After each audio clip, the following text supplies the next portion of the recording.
Welcome in everyone, this is Sean with MTG808 Jr. and today we're going to be going over the first place deck from our latest Youth Standard Pauper Tournament. So we had 6 people show up to our tournament that took place on October 22nd at Westside Comics, and Julian walked away with first place. So congratulations to Julian. He was the lucky winner of 7 packs, and he was really close to beating me in the end boss match that we played, where he would have gotten to roll a die to win some more packs. So congratulations to Julian. If you want to look at his deck list, we have a picture of it up on our website, and there will be a link to his deck list, which we're going to be looking at closely here. There will be a link to the description. So Julian was playing a red-green aggro deck, and the first thing that really stands out in this deck is that it's just chock full of 2-drop creatures, and not just any 2-drop creatures, but like really good ones. So 2 Bitterblade Warriors, 2 Firebrand Archers, 4 Initiates Companion, 4 Nest Robbers, 2 Pathmakers Initiates, 4 Terran Elementals. Like, Julian just really wanted to play something powerful on turn 2 and then do it again and keep attacking, start pushing the damage through as fast as possible. And the strategy paid off for him. So he's got 8 creatures that he can play for 2 mana that have 3 power, which is more powerful than most other 2-drops are. And then he, Nest Robber is going to start attacking on turn 2. Pathmaker's Initiate can start sneaking in damage later in the game. And Firebrand Archer gives him a little bit of extra reach as well. He's got a bunch of combat tricks and spells that will trigger the Firebrand Archer. And then he's got Bitterblade Warrior.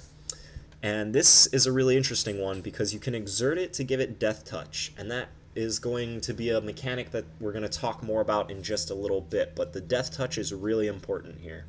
So besides the 2-drops, he's got a whole bunch of them. He's also got 3 Bloodlust Insiders. Now, Bloodlust Insider isn't the greatest creature if you play it like on turn 4 or 5. It's a 1-mana 1/1. It's going to be worse on average than the spells that your opponent is going to be casting on turn 4 or 5. But it is one of the more powerful turn 1 plays that exist in this format, especially in a deck like Julian's, where his game plan is to play something powerful on turn 2 and start attacking with it as soon as possible. Bloodlust Insider lets him start attacking on turn 2. So this is the best turn 1 play for his deck, and it's a very good choice for the deck, and it's a very powerful card. So that's his creature package. He's got 21 creatures, 18 of them are 2-drops. And now we're going to take a look at his spells. He's got a whole bunch of pump spells, but the one I want to focus on first is Cartouche of Zeal. So Cartouche of Zeal costs 1 mana. You attach it to your creature, and it gives the enchanted creature haste. And it also says that turn, when Cartouche of Zeal enters the battlefield, target creature can't block. Okay? So what happens very often with Julian's deck is he'll play a creature on turn 2, Terran Elemental. He's got 3 power in play. Then on turn 3, he might play Initiate's Companion and Cartouche of Zeal, right? 3 mana, you can play a 2-drop and put Cartouche of Zeal on it. That's going to give him 7 power in play, attacking on turn 2. Most decks in Standard Pauper have a really hard time dealing with that kind of speed. So Cartouche of Zeal is really the backbone, or the crux of this deck. He's not playing any 3-drop creatures, but he's playing Cartouche of Zeal to kind of give him that tempo boost on turn 3. He's got a whole bunch of pump spells in here as well. Well, first let's talk about Shock. He's only playing 1. I've spoken at length before about how good Shock is, trading 1 mana for often a bigger creature, or just being able to shoot it at your opponent's face when they're at a low life. Shock is just so flexible, so powerful, so cheap. One of the best cards in the format. He's only playing 1. He's got 3 in his sideboard. I imagine that he sided them in many times throughout the day. He specifically played Shock against me when I played against him in the end boss match, and I was on the play, and I played a 2-drop creature on turn 2, and he went end of turn Shock, untap, play my own 2-drop creature, and all of a sudden I was on the back foot even though I was on the play. So Shock is a really powerful card, and I'm glad that he has access to 4 in the 75. He's also got a bunch of burn spell, or not burn spells, excuse me. He's got a bunch of pump spells, right? Built to Smash, costs 1 mana, +3/+3. If it's an artifact creature, it'll give it trample. Julian doesn't have any artifact creatures, but it's still just a very powerful card for his strategy. Again, he wants to play a 2-drop on turn 2 and start attacking with it. If his opponent blocks with their 2-drop thinking they'll trade, he'll play Built to Smash and then kill the 2-drop or the 3-drop or the 4-drop, right? Giving a creature +3/+3 makes Terran Elemental a 6/5, right? That's going to be bigger than most people's 4-drops, maybe even bigger than their 5-drops. So Built to Smash is going to let his creatures trade up and oftentimes live for just a single mana. So it's a great card for this strategy. Brute Strength and Larger Than Life, they both give trample. Okay, Brute Strength is an instant, so you can do it after they block. Larger Than Life is a sorcery. You have to do it during your main phase, so your opponent knows that the creature is huge when they're deciding how to block. But both of these cards give trample, which is very relevant for Bitterblade Warrior, who I mentioned earlier. So Bitterblade Warrior can gain Death Touch, right? The way that trample is worded is that the creature has to deal lethal damage to the blockers before the trample damage tramples over to the player. So because Bitterblade Warrior will have Death Touch if you exert it, lethal damage will mean only 1 damage per creature blocking it. So this came up, this is actually how both games of the finals went when Julian played against Joseph.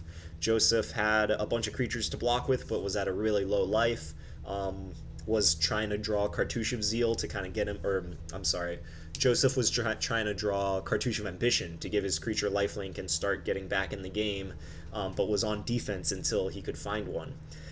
Julian played Bitterblade Warrior, gave it Trample and Death Touch, and then all of a sudden all the creatures that Joseph had were only going to be stopping 1 point of damage when 7 damage was coming at him. So even if he blocks with both of his really good creatures, they would both die, and Joseph would still take 5, and he ended up dying both games that way. So that's a really cool interaction in this deck. I don't know if that interaction is worth playing more Bitterblade Warriors.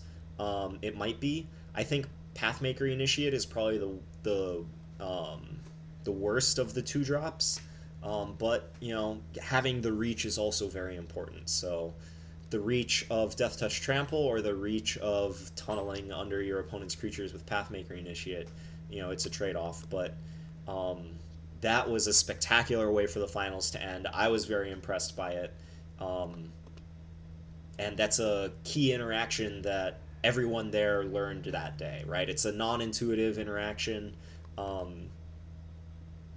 and it was cool. The very last card in Julian's deck is Wrangle. Gain control of target creature with power 4 or less until end of turn. Untap it and it gains haste, right? So again, that situation where if Julian plays Terran Elemental on turn 2, his opponent plays a 2-drop, he can then go Wrangle your 2-drop, attack you for 6, right? 6 or 7 or whatever, or 5, right? Get rid of your blocker, crunch in with my guys. So he's got just a bunch of ways to remove blockers. Renegade Tactics does it as well, but it replaces itself. And yeah, this is just a very well put together deck. One thing I didn't mention is that Julian, oh, here we go. Julian has been playing Magic outside of the youth community for a number of years now, so he's a very good deck builder. He's been building decks for a long time. He's been playing a lot of Magic, so that just adds a little more weight behind this deck building, or this deck, right? Not only has it succeeded in this youth tournament, but Julian has a lot of experience building decks. All right, so I'd highly recommend you check this out, or you try this deck out if you're into Standard Pauper. Our next Youth Standard Pauper Tournament is November 4th. It's a Saturday at the Planet. There will be prizes given away in between rounds, $1 entry fee, K through 12 enrollment required to play. We hope to see everyone there. And last but not least, if you haven't already, please check out our Patreon page. Patreon is a voluntary subscription service where you can choose however much that you want to give to support our cause. You would be supporting youth Magic tournaments, in-school support for after-school programs surrounding games and Magic, as well as support for content creation like this. So if you like our content, please give us a like, please consider becoming a Patreon, and we'll catch you on the next video. Thanks for stopping by.